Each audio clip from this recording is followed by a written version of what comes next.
Во градовите низ Ајова, луѓето што го поддржуваат демократскиот председателски кандидат, сенаторот од Вермонт, Берни Сандерс, се побројни. This is a people's grassroots campaign. Мислам дека ги споделувам неговите чувства за важните работи. Слична е и сликата и на местата каде се појавува републиканскиот кандидат Доналд Трамп. Верувам дека Доналд ги има вистинските средства. Неодамнешно истражување на Des Moines Register и Bloomberg Politics покажа дека Берни Сандерс и Доналд Трамп добиваат на популарност. Поддржувач на Трамп, Дик Кларк, вели дека знае зошто. Во Америка има лутина. Лутина против политичарите. Тој ги кажува правите работи, кажува работи што не се политички коректни, но не верувам дека лутината ќе попушти. Мислам дека тој има шанса.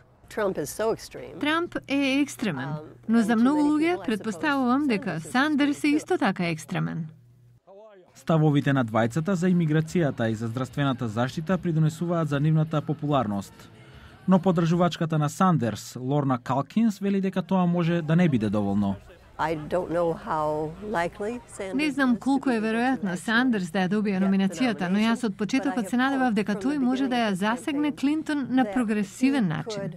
И покрај зголемената популарност, истражувањата на јавно мислење покажуваат дека Хилари Клинтон се уште води како демократски кандидат во Ајова.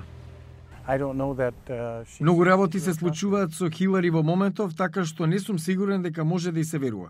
Пензионираниот едукатор Брус Хофмајер вели дека загриженоста за приватниот сервер што Клинтон го користила додека била државна секретарка може да е шанса за друг кандидат, кој се уште не е во трката.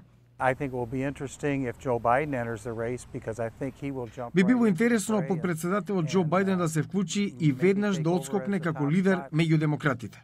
За сега на врвот е Доналд Трамп меѓу републиканските гласачи во Ајова, но Марлонда Бел Кларк има совет за него ако сака да остане таму. Може треба да престане да биде толку фокусиран на себе. Кокусите во Ајова ќе гласаат на 1 февруари.